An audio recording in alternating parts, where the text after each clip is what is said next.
Kelak di akhir zaman itu banyak pemimpin-pemimpin itu banyak. Tetapi yang amanah itu yang sedikit. Saya tak perlulah ungkit-ungkit hal-hal demikian itu. Bapak Ibu sudah paham sendiri dan sudah cerdas melihat itu. Banyak pemimpin tapi sedikit yang amanah. Karena orang yang amanah tidak akan pernah pamer terhadap keamanahan itu, tidak akan mungkin. Yang menilai di bawah diri dia amanah atau tidak itu pertama Allah, yang kedua diri dia, yang ketiga orang lain. Mata orang lain itu melihat keikhlasan dia. Orang-orang yang amanah itu mesti nampak dari sikap dan perbuatannya. Ini yang kemudian harus kita pahami bersama Bapak Ibu. Jadi kata Nabi, kathurat umara'ukum, banyak pemimpin-pemimpin kalian itu bakal banyak. Tapi qallat umana'ukum. Kita berharap sebentar lagi di Riau akan ada pilkada. Kita berdoa semoga yang naik-naik ini bukan jiwa pemimpin saja yang ada, tapi jiwa-jiwa yang amanah, yang adil, yang jujur yang naik. Bukan mencari kepentingan, tapi mencari bagaimana memunculkan kesejahteraan, bagaimana meningkatkan agama, bagaimana meningkatkan perkembangan kesejahteraan agama. Itu yang paling penting. Menjaga kelestarian agama, itu yang paling penting. Menjaga nilai-nilai agama, itu yang paling penting. Jangan sampai kita menyesal. Meskipun 5 tahun, tapi kalau 5 tahun agama yang dijual habis.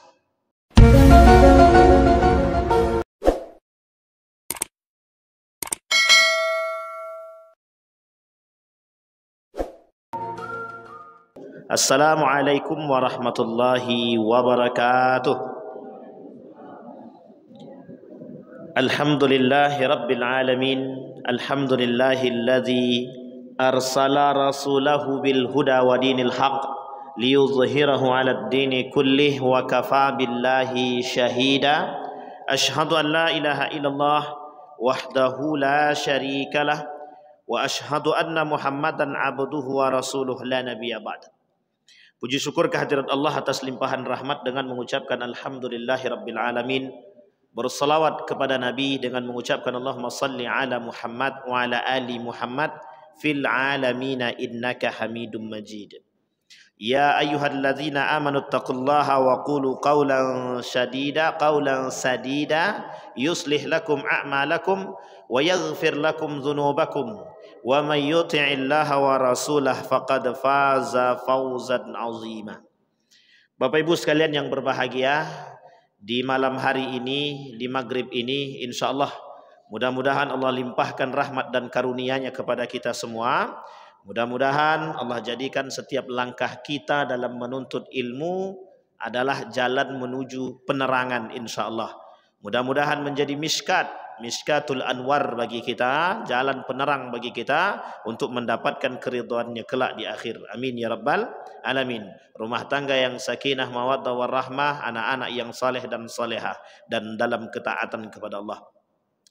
Baik Bapak Ibu sekalian yang berbahagia, alhamdulillah paling tidak dalam jangka hampir 1 tahun ini kita sudah mau masuk pertengahan kitab, insya Allah. Masih ada setengah lagi dan ini cukup masih banyak. Mudah-mudahan kita bisa menyelesaikan kitab ini istiqamah sembari mengambil faidah dari apa yang kemudian disampaikan oleh Nabi dalam hadisnya. Baik Bapak Ibu sekalian yang berbahagia, malam hari ini kita lanjut hadis selanjutnya. Adapun judul hadis ini oleh kata pengarang kitab tersebut mengatakan dzikrul bayan bi adnad du'ati ilal fitani 'inda wuqu'iha innama huwa du'atun ilad nari na'udzu billahi minha. Artinya begini, ketika baginda Nabi Muhammad sallallahu alaihi wasallam an Hudzaifah ibn al-Yaman qala kana an-nasu yas'aluna Rasulullah 'anil khair wa kuntu as'aluhu 'anil syarr mukhafatan an yudrikani faqultu ya Rasulullah inna kunna fi jahiliyatin wa syarrin faja'ana Allahu bihadzal khair fahal ba'da hadzal khair min syarr. Kata Hudzaifah ibn al-Yaman kepada Nabi, ya Rasulullah, wahai Rasulullah, apakah sesungguhnya kami pada masa kunna fi jahiliyatin, kita dalam kondisi yang jahiliyah, yang penuh dengan bencana dan keburukan, syarr, keburukan. Faja'ana Allahu bihadzal khair. Kemudian Allah datang dengan kebaikan. Ketika kami berada dalam jahiliyah, Islam belum datang. Ketika Islam datang oleh Hudzaifah ibn al-Yaman dianggap sebagai sebuah kebaikan. Islam datang menghilangkan perbudakan. Islam datang menghilangkan kebodohan. Islam datang menyamaratakan kedudukan, baik yang miskin dan yang kaya. Tak ada dalam Islam itu si miskin, tak ada dalam Islam itu si kaya. Tidak ada di dalam masjid itu orang yang harus orang-orang yang kaya. Tidak ada harus orang-orang di dalam masjid itu orang-orang pejabat. Tidak harus orang-orang di dalam masjid ini orang pasar. Tidak harus orang-orang di dalam masjid ini siapapun. Jadi masjid bukan tempat melihat strata. Islam memandang umat manusia, tidak memandang strata. Islam tidak memandang kaya. Islam tak memandang miskin. Islam tak memandang mampu. Islam tak memandang tidak mampu. Islam memandang semua makhluk itu sama. Semua orang-orang itu sama. Perbedaannya hanya saja terletak pada iman. Sehingga iman ini, kata Hudzaifah ibn al-Yaman, itu dianggap sebagai sebuah kebaikan. Hidayah. Hidayah yang datang berupa agama, namanya Islam. Ini yang kemudian dipandang oleh Hudzaifah ibn al-Yaman. Fahal ba'da hadzal khair min syarr. Tetapi setelah datang kebaikan itu, apakah setelah kebaikan itu, kata Hudzaifah ibn al-Yaman, ada kejahatan? Kemudian Nabi berkata, qala na'am. Iya, kata Nabi. Faqultu hal ba'da dzalika syarr min khair? Apakah setelah kejahatan itu ada kebaikan lagi? Kemudian Nabi berkata, qala na'am. Wa fihi dakhanun. Qultu wa ma dakhanuhu? Qala qaumun yastannuna bi ghairi sunnati. Apakah setelah kebaikan ada kejahatan? Iya. Apakah setelah kejahatan ada kebaikan? Iya. Tapi setelah kebaikan lagi ada lagi kejahatan. Loh kok bisa? Apa yang menyebabkan, apa kejahatan-kejahatan yang muncul? Apa keburukan-keburukan yang muncul? Disebut keburukan-keburukan itu sebagian ulama mengatakan fitnah. Dakhanun. Dakhanun itu ujian. Dakhanun bisa disebut dengan cobaan. Bisa disebut dengan fitnah. Wa ma dakhanuhu. Apa fitnahnya? Apa ujiannya? Apa cobaannya? Apa keburukan yang bakal muncul? Yastannuna bi ghairi sunnati, kata Nabi. Akan muncul orang-orang yang melakukan sunnah, tapi sesungguhnya aku tak pernah melakukan itu. Yastannuna bi ghairi sunnati. Mereka melakukan sunnah di luar sunnahku, kata Nabi. Wa yahduna bi ghairi hadyi. Mereka mendapatkan hidayah tapi bukan hidayahku. Mereka mencari hidayah bukan hidayahku. Mereka diberikan hidayah bukan dari diriku, kata Nabi. Di sini kemudian bermunculan yang disebut dengan perbuatan-perbuatan yang baru. Syai'un muhdatsat, sesuatu yang baru, hadis. Apa itu hadis? Sesuatu yang baru. Dan sesuatu yang baru di sini, kata Nabi, yang belum pernah dilakukan oleh baginda Nabi Muhammad SAW. Apakah kaitannya dengan keadaan? Apakah kaitannya dengan kejadian? Bagaimana cara memahami hadis ini? Yasma'un, akan muncul kelompok, mereka melakukan berbicara yuhaddisuna ma antum lam tasma'u. Mereka berbicara, melakukan perbuatan, memunculkan satu perbuatan yang baru, dan orang-orang sebelumnya belum pernah melakukan. Dan orang-orang yang dahulu tak pernah melakukan. Bahkan Nabi pun tak pernah melakukan. Adakah contoh di sini? Ada. Apa contohnya? Munculnya Nabi palsu. Apa contoh yang lain? Munculnya salat-salat sunnah yang tidak pernah diajarkan oleh Nabi. Apa contoh yang lain? Munculnya orang-orang melaksanakan salat, tapi mereka salat bukan untuk tujuannya kepada Allah. Apa contohnya? Orang-orang melakukan perbuatan baik, tapi mereka tak sandarkan perbuatan baik mereka kepada Allah. Mereka mendapatkan petunjuk, tapi petunjuk mereka tidak minta kepada Allah. Mereka mendapatkan ilham, tapi ilham bukan datang dari Allah, tapi datang dari jin, tapi datang dari syaitan, tapi datang dari alam pikir mereka. Mereka melakukan perbuatan-perbuatan yang tak pernah dibuat pada masa Nabi. Mereka menangis, meratapi, mereka kemudian memukul-mukul badan. Mereka melakukan nikah-nikah yang memang tidak disyariatkan oleh Islam. Artinya perbuatan-perbuatan yang keluar daripada jalur-jalur syariat. Ada budaya yang keluar daripada syariat Islam. Ada budaya yang memang tak sesuai dengan jalannya. Ada budaya yang tak pernah dicontohkan. Ada perbuatan-perbuatan yang memang Nabi tak pernah melakukan hal demikian. Hari ini orang-orang banyak mencoba membuat sesuatu yang baru. Orang-orang tak pernah melakukan perbuatan-perbuatan berbicara dengan makhluk gaib. Mereka berbicara dengan makhluk gaib. Orang-orang dahulu tidak pernah melakukan berbicara dengan semut, dengan hujan, dan lain sebagainya. Tapi hari ini mereka melakukan. Nabi tak pernah melakukan, Nabi tak pernah mempraktekkan, Nabi tak pernah menunjukkan. Kemudian orang-orang yang kemudian memunculkan perbuatan-perbuatan yang lain, menampakkan kehebatan di hadapan manusia, itu bukan petunjuk yang Allah berikan.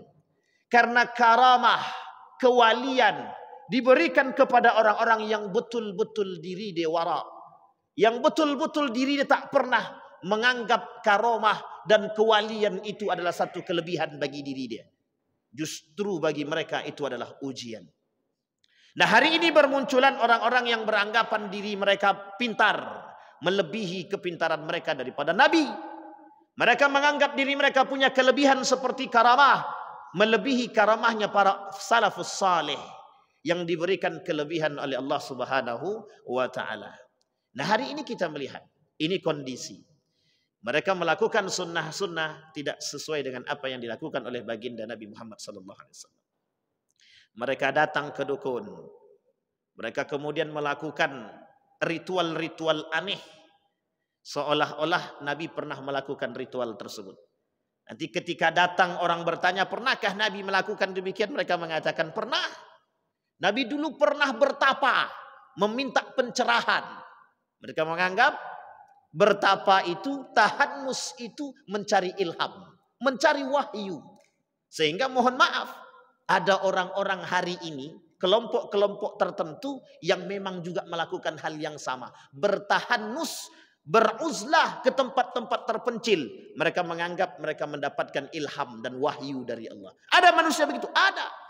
Bahkan akhir-akhir ini muncul orang-orang yang merasa mendapatkan wahyu. Sehingga mereka menganggap diri mereka berhak jadi nabi. Karena sudah mendapatkan wahyu dari Allah. Wah, ini berat. Berat. Kalau sempat ada orang yang kemudian mengaku bahwa diri dia nabi, sebenarnya sudah keluar dari jalur yang sesungguhnya. La nabiyya ba'da, kata Nabi, tidak ada nabi selain diriku. Tapi kalau ada orang ngaku nabi, nah ini sudah banyak yang ngaku nabi. Di Indonesia aja sudah banyak. Udah lebih dari 3 yang ngaku nabi. Nah, jangankan nabi, ngaku malaikat, ngaku Tuhan. Yang belum ada lagi ngaku jin. Oh bukan, ngaku jin memang tak pernah, tapi berbuat kayak jin lebih. Memang tak ada yang mengaku jin, tapi mengaku malaikat banyak. Mengaku Tuhan ada, mengaku nabi ada. Bahkan mengaku orang-orang soleh pun ada. Mengaku orang-orang soleh. Yang paling banyak adalah mengaku mendapatkan karamah. Kalau ada orang yang mengaku diri dia mendapatkan karamah dan menunjukkan karamah dia ke hadapan manusia, menunjukkan kelebihan diri dia kepada manusia, atau unjuk kehebatan, unjuk kekuatan, unjuk kewalian, maka sesungguhnya mereka bukan wali. Sesungguhnya mereka bukan wali. Jadi orang-orang yang mendapatkan karamah itu tidak akan pernah dia nunjukkan kehebatan, itu tidak pernah. Sini kalian, duduk di sini, aku bisa menggandakan duit. Itu tidak mungkin Pak, pasti setan tuh Pak. Kalau tidak kita yang dibodohinya. Sehingga terbukti kan, baju besar, ternyata kursinya ampuh. Ampuh di situ bisa mengeluarkan duit. Tapi uniknya, yang percaya, yang bergelar profesor. Itu yang menjadi masalah kita hari ini. Sehingga orang-orang cerdas terpengaruhi dengan perbuatan demikian. Nabi tak pernah buat. Bahkan kalaulah perbuatan itu ada unsur penipuan dan dusta, itu mustahil datang dari agama, itu mustahil. Kalaulah ada perbuatan yang menampakkan kehebatan, tapi kemudian menafikan keberadaan Allah di situ, itu mesti bukan ajaran agama Islam. Kalau ada orang yang menunjukkan kehebatan, tapi kemudian dengan mencaci maki orang lain, itu mesti bukan orang alim. Ada orang yang kemudian memiliki kealiman yang tinggi, tapi kemudian mencederai orang alim yang lain, mesti bukan alim. Karena orang yang alim mesti akan menjaga akhlak. Orang yang alim mesti menjaga keilmuannya. Orang yang alim mesti menjaga ketakwaan dia. Sehingga mereka merasa kealiman mereka itu atau ilmu mereka itu atau keimanan mereka itu mempengaruhi perbuatan mereka. Di hari ini banyak yang tak berpengaruh. Nah, ini yang kadang-kadang kita harus perhatikan baik-baik. Kita harus cerdas memperhatikan keadaan. Agar apa? Agar kita tidak tertipu. Nah, kemudian itulah alasan kenapa Hudzaifah ibn Yaman bertanya kepada baginda Nabi. Pertanyaannya sederhana, yang buruk-buruk itu apa? Yang baik-baik itu apa? Di tengah para sahabat bertanya kebaikan, dia muncul Hudzaifah ibn Yaman. Andai kata ketika itu Hudzaifah ibn Yaman tidak bertanya tentang keburukan, tentang dosa, mungkin kita juga nggak akan mengenal tentang dosa tadi. Disinilah pentingnya. Ada orang-orang yang kemudian pada masa Nabi, sahabat Nabi, ternyata di antara sekian banyak sahabat ada yang bertanya tentang dosa, tentang maksiat, tentang keburukan. Apa alasannya? Apa tujuannya? Kata Hudzaifah ibn Yaman, kata para ulama-ulama hadis, merujuk kepada hadis ini, kalau kita tahu dosa, kalau kita tahu syirik, kalau kita tahu jin, kalau kita tahu setan, kita mesti bisa menjauhinya. Cuman memang kalau tak kuat iman, kita mengikutinya. Ini yang menjadi masalah. Antara iman, kalau kita tak kuat. Baik. Maka kata Nabi kemudian, kata Hudzaifah, apa yang harus kami lakukan ketika masa itu? Kemudian dijawab, fakultu hal taba'da dzalika syarr? Ya. Apa keburukan yang terjadi? Du'atun ila abwabi jahannam.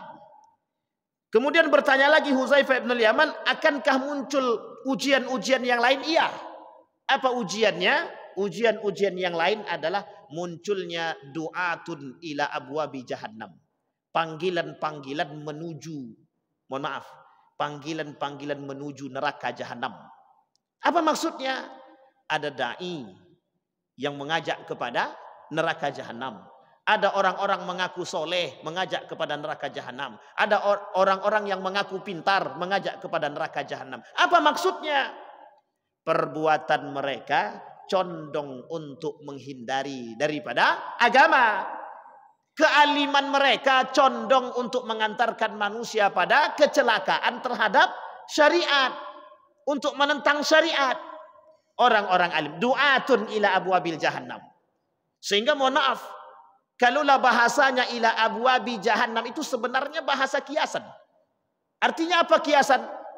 Orang-orang yang berada di neraka jahanam itu kalau tidak kafir ya munafik. Artinya akan muncul orang-orang alim, orang-orang pintar yang mengajak manusia kepada kemunafikan.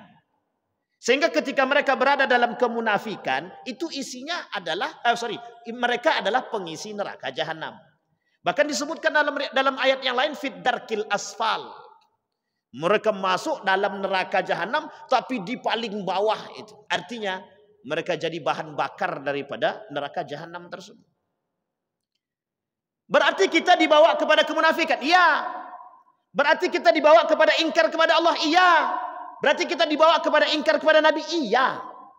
Emang begitu ujiannya. Apa maksudnya? Setiap perbuatan-perbuatan kita kadang-kadang tak sejalan. Bahkan kita condong untuk mengingkarinya. Apa maksudnya lagi? Kita mengingkari syariat-syariat Islam. Kita mengingkari Tuhan, kita mengingkari Nabi, kita mengingkari malaikat, kita mengingkari Al-Quran. Apakah perbuatan itu nampak jelas hari ini? Kita tak mencoba mengkaitkan, tapi kita coba membuka mata kita dengan kondisi seperti apa yang dikatakan oleh para ulama. Betulkah mulai nampak kejadian-kejadian tersebut? Mulai tahun 2019. Kalau saya tak salah, ada seorang waktu itu sudah bergelar profesor kalau saya tak salah. Oh belum, masih doktor. Beliau memberikan ceramah, kalau bahasa lainnya seminar. Tapi beliau melempar Al-Quran. Beliau mengajak orang lain berpikir tentang Al-Quran, bahwa apa yang tertera di dalam Al-Quran itu, apa yang beliau lempar dari Al-Quran tersebut adalah lembaran-lembaran saja, bukan isi Al-Quran. Tapi ketika dia melempar Al-Quran tersebut, yang dia lempar itu Al-Quran. Tapi dia kata yang saya lempar kertas, bukan isi Quran. Kalau secara nalar akal manusia memang betul. Kalaulah demikian perbuatan kita terhadap Al-Quran, berarti secara tidak langsung kita sedang mengingkari isi Al-Quran. Boro-boro kita tidak menghormati Al-Quran. Kita saja tak bisa menghormati Al-Quran, apalagi menghormati isi dalam Al-Quran. Mesti tak dijalankan. Imam Nawawi bilang, narok Quran saja dalam etika, itu tidak bisa sembarangan. Kami zaman dulu waktu kecil, pegang Al-Quran taruh di dada tangan kanan. Hari ini, orang menganggap Al-Quran itu biasa saja. Mau taruh di lantai kek, mau taruh di mana kek, biasa. Artinya penghormatan terhadap Al-Quran berkurang. Etika terhadap Al-Quran berkurang. Kalaulah etika mulai berkurang sedikit demi sedikit terhadap Al-Quran, bisa kita sebut bahwa orang itu mesti tidak menjalankan nilai-nilai di dalam Al-Quran. Ini penting untuk kita pahami. Mereka mengingkari Al-Quran. Apa mereka kata? Bahwa Al-Quran itu tipu daya.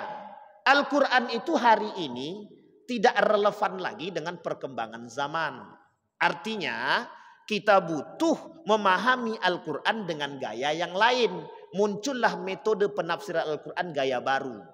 Namanya penafsiran Al-Quran dengan metode hermeneutik. Hermeneutik itu salah satu metode untuk mentafsirkan Injil. Maka ketika orang mentafsirkan Al-Quran dengan metode hermeneutik, dia sedang menyamakan Al-Quran dengan Injil. Pertanyaannya, samakah itu? Tak sama. Al-Quran kalamullah. Mohon maaf, Injil hari ini itu sudah buatan manusia. Bukan lagi buatan Tuhan. Tidak lagi datang dari Tuhan. Ini yang harus kita pahami. Yang harus kita perbaiki. Kalaulah mereka tak percaya kepada Al-Quran, kalaulah mereka meremehkan Al-Quran, berarti tandanya mereka bisa dipastikan tidak menjalankan nilai-nilai Al-Quran. Hari ini mereka sampaikan dalam bahasa mereka, bukan permasalahan betul ataupun salah cerita di dalam Al-Quran. Karena tidak ada bukti yang konkret, seperti bukti-bukti peninggalan kerajaan-kerajaan. Misal, di Padang, Sumatera Barat, ada namanya, Maling Kundang. Apakah ada peninggalan sejarah Nabi Sulaiman? Yang tak pernah ditemukan. Arkeolognya tak ditemukan, tapi Maling Kundang ditemukan. Kira-kira lebih benar mana? Cerita Maling Kundang atau cerita yang ada dalam Al-Quran tentang Nabi Sulaiman? Kita ulangi sekali lagi. Maling Kundang ada peninggalannya, ada arkeolognya, ada peninggalannya, prasastinya ada. Sementara Nabi Sulaiman tidak ada prasastinya. Kira-kira Ratu Bilqis tidak ada prasastinya. Kira-kira lebih asli, lebih bisa dipercaya mana? Al-Quran atau cerita Maling Kundang atau Ratu Bilqis? Secara nalar orang lebih berpikir, kata orang, cerita Maling Kundang lebih jelas, lebih orisinil, lebih nampak, karena itu budaya yang kemudian dipercaya. Padahal dalam tulisan buku tersebut dongeng. Dah jelas-jelas cerita dongeng, masih pun kita percaya. Artinya, orang ketika itu dituntut untuk memahami bahwa Al-Quran, cerita di dalam Al-Quran tak jauh berbeda dengan cerita Maling Kundang. Apa? Dongeng belaka. Pertanyaannya adalah, betulkah begitu? Kalau kita kemudian memahami cerita di dalam Al-Quran itu tidak benar, atau kita ragu, tidak usah kita katakan tidak benar, ragu tentang cerita dalam Al-Quran, berarti kita sudah kufur. Kita sudah kufur. Itu perbuatan yang baru. Iya, perbuatan yang hari ini mereka angkat bagaimana kita ragu taskik terhadap apa? Terhadap Al-Quran. Itu baru cerita.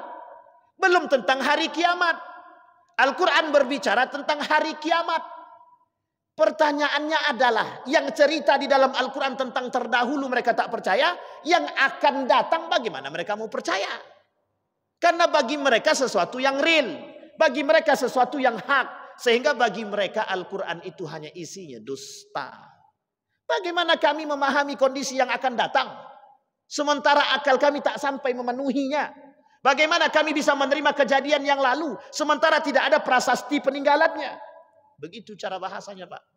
Sehingga hari ini kita tertipu hanya karena bahasa. Tetapi iman goyah, iman lemah, iman jadi ragu. Yang tadinya kita percaya iman kepada Alkitab, kitab-kitab Allah, kita percaya. Kita percaya pada Al-Quran, kita percaya pada Injil, kita percaya kepada Taurat. Hari ini kita goyang. Banyak orang yang goyang. Sehingga mohon maaf, tidak banyak orang-orang yang mau bertadabbur dengan Al-Quran itu. Tapi membaca dan menghafalnya banyak. Yang bertadabbur jarang. Sehingga mereka, teman-teman orientalis Eropa, mencoba mengkaji Al-Quran dari cara yang berbeda. Tidak hanya mempelajari dalam unsur spiritual, tapi bagaimana mempelajari Al-Quran dari sisi keilmiahannya. Itu yang kemudian mereka lakukan. Bapak Ibu sekalian yang berbahagia, disinilah poin pentingnya. Kita kemudian tidak percaya kepada Nabi, kita termasuk orang yang ingkar. Ingkar dengan Nabi. Kami tak percaya cerita Nabi Adam. Kami tak percaya cerita Nabi Isa. Kami tak percaya cerita Nabi Syed. Kami tak percaya cerita nabi-nabi yang lain. Pertanyaannya adalah, kalau nabi-nabi yang dijadikan landasan rujukan oleh para nabi, termasuk Nabi Ibrahim, Nabi Muhammad merujuk kepada itu. Pertanyaannya adalah, kalau Nabi Muhammad tak percaya kepada cerita-cerita tersebut, sekarang kita tak percaya kepada Nabi. Pertanyaannya, kemana sandaran kita? Disinilah kemudian orang-orang berpikir sandarannya adalah akal, sesuatu yang realistis. Sesuatu yang rasional, bukan fiktif. Emang film FTV yang dianggap itu semua fiktif belaka. Kita seakan-akan dibuat skenarionya begitu. Sehingga mereka memahami sesuatu di dalam Al-Quran itu adalah fiktif belaka. Al-Quran berbicara mukjizat. Al-Quran berbicara tentang karamah, kehebatan yang Allah berikan. Pertanyaannya adalah, mereka kemudian tak yakin dengan karamah, tak yakin dengan kemukjizatan. Sehingga mereka tak percaya bahwa Al-Quran itu mukjizat. Nah, ini yang kemudian hari ini yang kita hadapi. Apakah benar keadaan itu seperti apa yang dikatakan oleh Nabi? Wallahu alam. Tapi kalau kita merujuk kepada keadaan, kita melihat keadaan, dan kita coba melihat kepada pernyataan yang ada di dalam hadis Nabi tersebut, hampir mirip keadaannya. Kadang-kadang tak lagi bersunnah kepada sunnah Nabi. Bagi mereka hal biasa. Meskipun masih banyak. Tetapi sudah mulai nampak orang-orang yang kemudian mengambil sunnah bukan dari baginda Nabi Muhammad SAW. Artinya apa? Sunnah-sunnah itu sudah dicampurkan unsur-unsur yang lain. Baik. Nah kemudian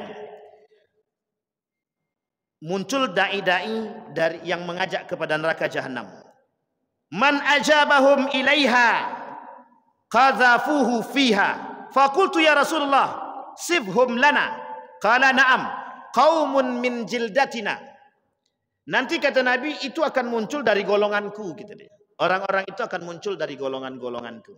Para ulama mengatakan itu adalah orang-orang alim yang tertipu dengan dunia. Orang-orang alim yang tertipu dengan dunia. Alim di sini bukan alim, bukan hanya sekedar alimuddin, bukan sekedar alim terhadap agama, tapi semua. Dia dianggap umum. Ada orang yang alim secara agama tapi tertipu karena dunia. Ada orang alim pada ilmu-ilmu yang lain tapi mungkin karena mereka tertipu dengan urusan dunia. Sehingga disebut oleh Nabi, du'atun ila abwabi jahannam. Kemudian Nabi berkata, kata Huzaifah, apa yang harus kami lakukan? Kalaulah masa itu sudah datang, tetap bersama dengan mereka. Jangan keluar dari jalur itu. Kalau kau keluar, kau tak selamat. Atau kalau memang sudah tidak bisa, bergabung dengan mereka, maka cari tempat yang paling jauh untuk berpisah dari mereka. Atau bahasa lainnya uzlah. Sehingga para ulama itu, saya mengutip tadi yang tadi subuh saya sampaikan, kata Gus Baha itu di akhir zaman itu yang harus dilakukan oleh seorang muslim itu sebaiknya adalah diam. Tapi dalam pandangan ulama yang lain tak begitu. Kita guru saya itu Syekh Ramadan Al-Buti itu bilang begini, sebaiknya di akhir zaman itu kalau kita tak sanggup, takut kalau iman kita goyah, takut kita tercampur dengan mereka, maka uzlahlah. Atau pilihan kedua, jihad. Apa maksudnya berjihad? Ya kita melawan. Melawan kemungkaran itu dengan keimanan kita. Kita menolak dengan keimanan kita. Taruhannya banyak, berat. Kalau kita tak kuat, kita terjerumus. Kalau kita kuat iman, kita insya Allah. Maka disebut oleh Nabi, orang yang berada di akhir zaman yang mempertahankan keimanannya di akhir zaman itu seperti orang yang sedang memegang bara api. Saking parahnya, saking sulitnya. Kita belum sampai pada ubun-ubunnya akhir zaman lagi. Kita belum sampai pada masa yang sengit. Masih banyak orang yang datang ke masjid dengan penuh keikhlasan. Masih banyak orang yang membaca Al-Quran, bertadabbur dengan Al-Quran. Masih banyak. Artinya apa? Kita masih posisi kita masih cukup baik. Tapi kita tidak tahu ke depan. Apakah ke depan itu semakin parah atau semakin baik. Hanya saja kalau kita tak mau semakin parah, kita yang mengerti yang mempertahankan demikian. Kemudian yang kedua, hadis selanjutnya. Iltimasud dunya bi'amalil akhirah sababun fil fitan. Berpegang teguh kepada dunia bi'amalil akhirah. Dengan amal-amal akhirat sababun fil fitan. Apa kata Nabi? An Ibnu Mas'ud radhiyallahu anhu qala, "Kaifa antum idza labisatkum fitnatun yahrumu fiha al-kabir wa yarbu fiha as-saghir wa yattakhidhuha an-nasu sunnatan fa idza ghayyirat qalu ghayyirat sunnah qalu wa mata dzalika ya Aba Abdullah." Qala idza kasurat qurra'ukum wa qallat fuqaha'ukum wa kasurat umara'ukum wa qallat umana'ukum wa iltumisatil dunya bi amalil akhirah. Ini agak susah membahasakan sedikit. Takut banyak yang tersinggung. Apa maksudnya takut banyak yang tersinggung? Banyak orang menjadikan akhirat itu sebagai tempat mencari dunia. Mereka salat-salat, tapi mereka memperjualbelikan agama. Mereka alim-alim, tapi mereka jadikan untuk mengisi dompet. Mereka tahu, mengerti, paham, tapi mereka jadikan agama itu sebagai tempat untuk ladang dunia. Artinya apa? Mereka besarkan rumah mereka atas nama agama. Mereka besarkan halaman mereka atas nama agama. Mereka besarkan, mereka perbanyak mobil-mobil mereka atas nama agama. Mereka lakukan, mereka ciptakan dunia untuk mereka atas nama agama. Bahasa sederhananya, jual agama. Lisan ini mereka gunakan untuk berbicara tentang agama, tapi tujuan mereka untuk membuat dompet mereka lebih tebal. Kalau sekarang tak main dompet. Tak main dompet. ATM. Tak main ATM.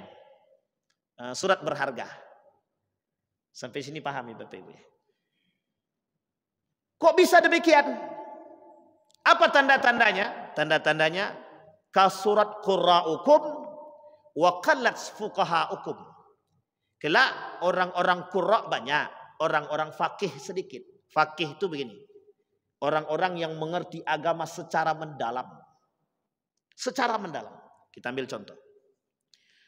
Ada seorang ulama di Indonesia ini, saya tak ngambil dari luar. Kalau dari luar itu sudah banyak, tapi dari Indonesia nih orang-orang tak jarang mengangkatnya.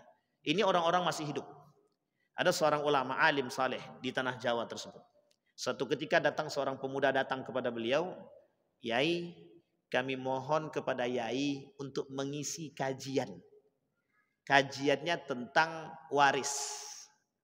Kemudian Kiai bilang, padahal Kiai ini alim sangat. Apa kata Kiai tadi? Itu bukan bidangku. Kemudian datang lagi. 2 kali orang datang. Kiai tolong mengisi kajian tentang fikih sholat. Kata kiai tersebut, itu bukan bidangku. Sampai berkali-kali orang datang. Artinya apa? Ada orang di antara sekian banyak alim itu yang mempertahankan tradisi kealimannya. Yang mereka tak bisa sembarangan berbicara kalau memang bukan pada jalur mereka. Quraisy Shihab itu pernah diminta untuk menuliskan sejarah tentang sejarah-sejarah Nabi di dalam Al-Quran. Apa dia kata? Saya adalah pelajar tafsir Al-Quran, bukan sirah Nabawi. Sehingga beliau tak mau. Sampai dipaksa berkali-kali, datanglah murid beliau yang lain, barulah kemudian dengan terpaksa beliau menuliskan. Dan kemudian beliau katakan dengan terbuka, siapapun yang mendapatkan kesalahan dalam tulisanku, mohon dikritiklah. Ini yang tak ada saat ini, Pak. Yang sulit kita temukan hari ini yang begini. Di daerah Jawa Timur itu masih banyak orang-orang yang alim dengan kealiman mereka dan ketawaduan mereka. Sehingga mohon maaf Bapak Ibu sekalian yang berbahagia. Hari ini kita ada orang-orang seperti itu ada. Tapi yang lebih nampak itu orang-orang yang menganggap diri dia lebih. Manusia penuh dengan ketenaran. Manusia penuh dengan popularitas. Manusia penuh dengan ciptaan. Kalau bahasa lainnya adalah dunia itu by design. Mereka ciptakan dunia mereka. Mereka ciptakan keuntungan mereka. Mereka ciptakan kepentingan mereka. Dengan lisan mereka tentang agama. Kalau bahasa kampung kami, mengoceh dengan lidah, mempertebal dompet. Ah, itulah bahasanya tuh. Saya lebih keras lagi, saya tidak tahu bahasa itu. Jadi itu apa namanya? Orang-orang yang mengambil kepentingan. Yashtaruna bi ayati tsamanan qalila. Mereka perjual beli ayat-ayat agama hanya untuk kepentingan dunia. Sama. Iltimasud dunya bi amalil akhirah. Kita ambil contoh. Ada orang, mohon maaf. Ada orang bermodalkan zikir saja. Zikir. Itu mereka bisa menjual zikir itu, bisa meraup keuntungan dengan zikir itu. Oh, sekian banyak. Ada orang dengan berkata sedekah saja, mohon maaf kata dia, kalian harus sedekah dan lain sebagainya. Itu bisa menghipnotis manusia. Bisa menghipnotis manusia dengan perkataan sedekah saja. Wih, bisa sekali. Sehingga orang-orang berbondong-bondong. Wallahu alam. Kalau kita tak kuat iman, kalau tujuan kita tak benar, maka kita hanya akan mengumpulkan duit, mengumpulkan sedekah orang, tapi bukan untuk kepentingan umat, tapi lebih daripada kepentingan pribadi. Sudah pernah terjadi? Sudah pernah. Ada salah satu lembaga mengumpulkan dana-dana sosial. Bisa pemimpinnya itu gajinya sampai 100 juta. Dan itu siapa yang menggaji? Dan ini lembaga sosial. Lembaga sosialnya tidak negeri, swasta. Tapi bisa. Karena apa? Karena mereka mengumpulkan uang sekian banyak. Tapi mohon maaf, ketika gaji seorang pemimpinnya bisa mencapai ratusan juta, itu kita bisa prediksi berapa banyak dana yang dia kumpulkan. Rumahnya megah, mobilnya mewah. Pertanyaannya adalah, mereka mengumpulkan dana untuk apa? Untuk orang yang tak mampu, atau untuk mereka yang dianggap tidak mampu? Ini yang kemudian persoalan kita hari ini. Makanya mohon maaf Bapak Ibu, kadang-kadang kita sulit percaya kepada lembaga-lembaga yang lain. Yang datang, mohon maaf kami minta sumbangan. Ini kenyataan Bapak Ibu, mohon maaf kenyataan. Ini kenyataan sangat. Dan kami mengalami. Mohon maaf Pak, minta sumbangan untuk panti asuhan. Saya tanya di mana panti asuhannya? Di tempat ini Pak. Saya datang ke tempat itu, tidak ada sama sekali panti asuhan itu. Panti asuhan itu tak ada. Karena kita tak punya nomor telepon tadi, kami selalu nongkrong di simpang Bukit Barisan Pak. Setiap hari Jumat. Datanglah awak tadi. Saking bodohnya tadi, setiap hari Jumat awak datang. Tidak ada itu yang nongkrong di situ. Panti asuhannya masuk ke dalam Pak. Kita masuk ke dalam, tak ada. Datang mereka minta sumbangan. Dengan membawa nama-nama panti asuhan. Pertanyaannya adalah, apa yang harus kita perbuat? Mengapa mereka melakukan demikian? Nah ini kemudian pertanyaan kita Pak. Makanya mohon maaf. Yang merusak itu adalah orang-orang yang memperjualbelikan agama. Orang-orang yang memperjualbelikan amal soleh. Bukankah membantu orang itu amal soleh? Amal soleh. Bapak ibu berjuang untuk membantu orang yang tidak mampu, itu amal soleh. Sekalipun cuma jasa, itu amal soleh. Tapi jangan jadikan itu ladang untuk mengambil manfaat. Besok kita mau ada acara nuzul Quran. Oke, kita akan galang dana. Kita buat proposal. Kita akan bangun sekolah. Oke, kita akan bangun proposal. Datang ke sana ke sini, mereka gandakan proposal. Yang proposal pertama digandakan proposal tadi dengan nama yang berbeda. Yang satu masuk ke rekening dia, yang satu masuk ke rekening sekolah. Pertanyaannya adalah halal enggak yang dimakannya itu nanti ini? Mereka perjualbelikan tuh. Makanya banyak juga itu orang-orang yang mencari manfaat.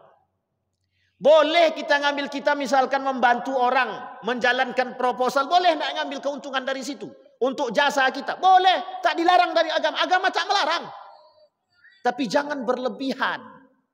Lebih banyak pula dompet dia terisi daripada untuk membangun sekolah itu lagi. 100 juta yang dia minta, diberikan 50 juta, 25 juta masuk ke kantong setengah. Itu bukan meminta, merampok. Itu banyak kita dapatkan hari ini. Beberapa tahun yang lalu kejadian di Pekanbaru itu. Mereka menjalankan proposal itu dia buat 2. Tapi namanya berbeda. Satu musola, satu masjid. Ketika masuk, Pak, dananya sudah cair. Datanglah. Datang Pak. Yang dilaporkannya cuma 1. Yang masuk 2. Saya bilang, ya Allah. Kita samperin orangnya. Kelak di akhir zaman, di akhirat kau dipertanggungjawabkan. Terserah. Ada yang begitu? Ada Pak. Coba cara mereka mencari keuntungan. Sampai agama pun, Allah pun mereka tipu. Kalaulah Allah mereka tipu, apalagi kita yang manusia ini. Lebih daripada itu. Allah Tuhan mereka bisa mereka tipu, apalagi yang demikian. Bahkan ada orang yang ingin membantu orang lain. Kami siap membantu untuk pembangunan pesantren. Ya. Ada orang yang menyumbang. Ini yang harus dia perhatikan baik-baik. Kalau ada orang yang menyumbang untuk pembangunan pesantren, jangan pernah mengklaim sumbangan itu dari kita. Kita cuman jasa. Orang lain yang menyumbang. Ketika orang lain menyumbang, kita katakan kepada mereka, ini saya nyumbang sekian juta. Bukan Anda yang nyumbang, Anda cari dari orang lain. Sampai di sini paham. Tapi karena ingin mendapatkan nama tadi, dijual nama dia. Orang yang akan dia puji siapa? Dia tadi. Padahal duit bukan dari dia itu, dari orang lain. Ini banyak Pak kelakuan begitu. Ternyata setelah diklarifikasi, iya Ustaz, yang ngasih orang samping sana gitu. Itu ngapa pula kau klaim diri kau yang ngasih duit itu tadi? Karena ingin dapatkan nama. Pengen punya popularitas, pengen punya kebaikan, pengen dikenal orang, tapi kita menjual agama. Kita jual amal soleh. Memang itu amal soleh. Tapi kemudian dengan tipu daya itu kemudian kita menjadi tersilap lidah. Bukan pahala yang kita dapat, justru dosa. Maka bahasanya kathurat qurra'ukum wa qallat fuqaha'ukum. Orang-orang yang mengerti agama itu sedikit. Sehingga mohon maaf, ada orang ahli teknik mengisi ceramah tentang agama. Ada orang agama mengisi seminar tentang teknik. Sehingga tidak nyambung lagi, susah. Maka besok-besok itu tak perlu lagi sekolah. Tak ada universitas kayaknya. Karena semuanya sudah ngambil alih masing-masing. Nah, ini yang kadang-kadang kita takutkan. Yang kedua, kasurat umara'ukum wa qallat umana'ukum. Kata Nabi, kelak di akhir zaman itu banyak pemimpin-pemimpin itu banyak. Tetapi yang amanah itu yang sedikit. Saya tak perlulah ungkit-ungkit hal-hal demikian itu. Bapak Ibu sudah paham sendiri dan sudah cerdas melihat itu. Banyak pemimpin tapi sedikit yang amanah. Karena orang yang amanah tidak akan pernah pamer terhadap keamanahan itu, tidak akan mungkin. Yang menilai di bawah diri dia amanah atau tidak itu pertama Allah, yang kedua diri dia, yang ketiga orang lain.